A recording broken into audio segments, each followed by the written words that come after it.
Bonjour à tous. Je vais vous parler de l'étude Action qui s'est intéressée à l'effet sur la prescription d'antibiotiques d'une intervention menée par les délégués d'assurance maladie dans les cabinets de médecine générale, s'appuyant en partie sur la démonstration d'antibiotiques. Les investigateurs de cette étude étaient Stéphanie Laramendi, Cédric Rat et moi-même, donc du DMG de Nantes. Ce projet a été porté par le CHU de Nantes et avait comme partenaire l'assurance maladie des Pays de la Loire, le service de maladies infectieuses du CHU de Nantes, le réseau Medcal et l'outil Antibiotiques. Il avait obtenu un financement des GOS en 2019. Je vais vous parler ici spécifiquement du partenariat avec l'assurance maladie et de la construction de l'intervention, parce que ça nous a paru particulièrement intéressant et probablement modélisant pour des projets futurs.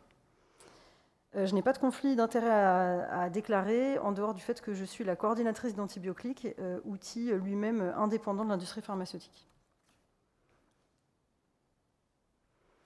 L'objectif de cette étude donc était d'évaluer l'effet d'une intervention réalisée par les délégués d'assurance maladie auprès des médecins généralistes sur les volumes d'antibiotiques délivrés.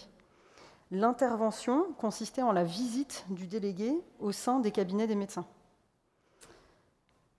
Pour rappel, le délégué d'assurance maladie est un professionnel de l'assurance maladie assurant la promotion des bonnes pratiques médicales dans un objectif de maîtrise de dépenses de santé. Et il effectue 3 à 4 visites par an par médecin sur des thématiques variées, en entretien individuel, en face à face au cabinet du médecin généraliste.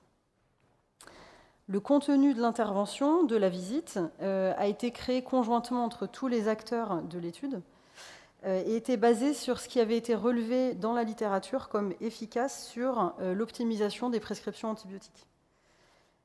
Et donc dans la visite, il y avait des messages sur l'antibiorésistance, une discussion sur les prescriptions individuelles du médecin via la rémunération sur objectif de santé publique, la ROSP, et puis une déconstruction sur les idées reçues.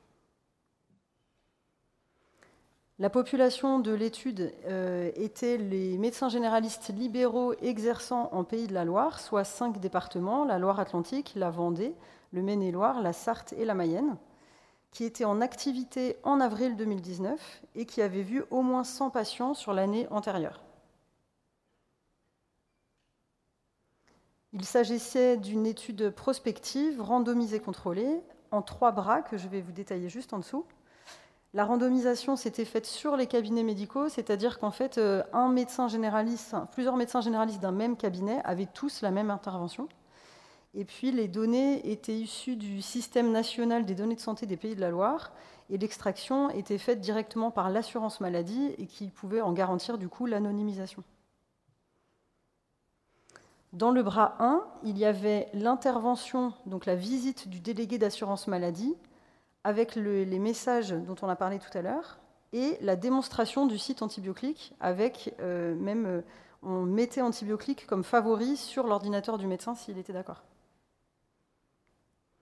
Dans le bras 2, c'était la visite du délégué dans les cabinets, avec les messages qu'on a vus tout à l'heure, et la délivrance de fiches mémo papier autour de l'antibiothérapie. Et en fait, dans le bras 1 et dans le bras 2, le délégué parlait spécifiquement de l'angine et de la cystite pour mettre en valeur l'amoxicilline comme molécule prépondérante dans toutes les infections ORL. Et pour la cystite, en fait, c'était pour marquer la disparition des fluoroquinolones avec les nouvelles recommandations. Et puis dans le bras 3, c'était l'intervention du délégué sur une toute autre thématique, lombalgie, arrêt de travail ou autre. Le critère principal était le volume global d'antibiotiques délivrés en doses définies journalières, avec une belle faute d'orthographe, par médecin participant, au terme de 12 mois de suivi dans chacun des 3 bras.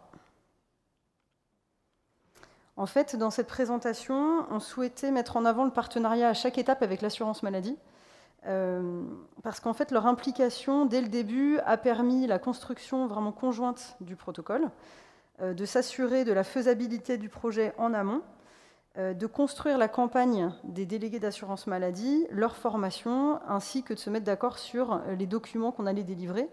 Et puis sur les documents, en fait, je vous en parlais tout à l'heure, mais on s'est du coup appuyé sur les services de communication de l'assurance maladie. L'équipe projet dédiée du côté de l'assurance maladie, c'était le directeur départemental de la Loire-Atlantique, une chargée de projet et une manager de délégué d'assurance maladie. Je suis sûre que vous ne connaissez pas ce métier, nous non plus au départ. Le directeur départemental a été bien sûr essentiel en fait, pour appuyer notre étude et puis surtout pour la prioriser parce que en fait, nous, notre étude, elle s'est passée en 2019 et en 2019, cette année-là, justement, il devait y avoir une campagne nationale de l'assurance maladie sur toute la France qui allait porter sur la thématique des antibiotiques. Et donc, du coup, le directeur a dit « Ok, on ne fait pas la campagne nationale dans notre région pour ne pas polluer le projet. » Donc ça, c'était déjà la première chose. Et puis, en plus, ils nous ont donné tout de suite leur accord aussi pour retravailler complètement les documents habituels de l'assurance maladie, toutes les petites fiches, les petits blocs-notes que vous avez dans vos cabinets, vous ne savez pas trop où vous les avez rangés. En fait, nous, on a pu les retravailler avec eux. La chargée de projet assurance maladie, quant à elle, a piloté la bonne exécution des différentes étapes et articulé les échanges entre les différents acteurs de l'étude. Et en fait, elle a permis aussi de tenir un calendrier très très serré, et ça a été un peu une contrainte parce que, en fait, on a dû s'adapter au cycle des campagnes des délégués d'assurance maladie. Et en fait, alors qu'on finalisait à peine le protocole fin mai 2019, il fallait déjà 15 jours plus tard qu'on forme les délégués en juin pour que fin août démarrent tout de suite les premières visites dans le cadre de notre étude. Et donc, ça a été quand même assez dense sur cette période. Et donc cette fameuse manager des délégués d'assurance maladie, en fait, elle nous a permis de comprendre qui étaient les délégués, comment ils étaient formés et comment ils s'appropriaient les messages de chaque campagne. Donc il faut comprendre qu'en fait, c'est une sorte de super commercial de l'assurance maladie et qui, tous les 3 mois, change de campagne et qui s'est approprié tous les messages à délivrer. Il n'est évidemment pas médecin, ce délégué. Et en fait, cette manager, elle nous a permis de travailler aussi sur tous les supports visuels. Et donc, on les a vraiment construits ensemble. Ici, l'antibiorésistance tous responsables, c'est l'aide visuelle. En fait, c'est quand le délégué vient dans vos cabinets, il a sa petite tablette et il vous montre un PowerPoint. Et du coup, on a travaillé ce document. À côté, vous avez donc une des fiches mémo qu'on a retravaillé aussi ensemble parce que nous, on voulait délivrer certains messages et mettre en valeur certains messages. Donc, on a vraiment eu carte blanche et l'assurance maladie mettait tout en belle forme. Et puis surtout, on a formé les délégués d'assurance maladie sur une journée entière, une 40aine de délégués, avec des séances d'entraînement, et puis pour s'approprier la thématique, pour leur montrer comment utiliser AntibioClick, et puis surtout pour leur expliquer le protocole de recherche, parce qu'évidemment, il était très important qu'ils respectent bien le bras 1, le bras 2. C'était évidemment indispensable. Au total, en fait, cette étude a été innovante sur sa méthode et sa construction, et surtout a permis un recrutement très important de médecins généralistes à une échelle régionale.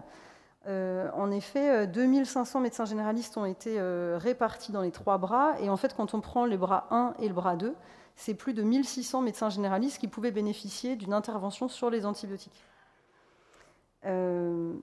De plus, cette méthode en fait évitait le recrutement de médecins généralistes seulement motivés par la recherche, puisque en fait on s'appuyait sur la visite habituelle des délégués d'assurance maladie.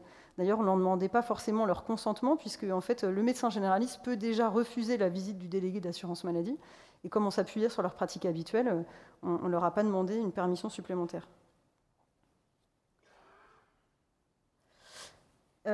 Ce partenariat était très riche pour chacun des acteurs du projet. Les délégués étaient très satisfaits en fait, de pouvoir rencontrer des médecins généralistes de terrain avec qui ils pouvaient discuter, d'avoir une campagne qui était faite par ces médecins généralistes de terrain.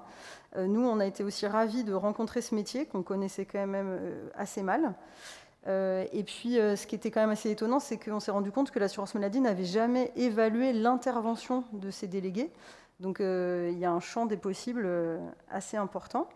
Et puis, le fait que les délégués aient accès aux médecins généralistes dans le cabinet en face à face, vraiment dans son environnement, nous a aussi paru très prometteur quant à des possibilités de recherche futures. Et puis, on peut souligner aussi que les données ont été disponibles rapidement, quelques mois après la fin du suivi, et que l'extraction des données est réalisée par l'assurance maladie, par ses services compétents, et donc ce qui fait une étude quand même assez confortable. Et donc, je suis désolée, je ne vais pas vous présenter les résultats, parce qu'en fait, ils ne sont pas finis, ils sont en cours de finalisation.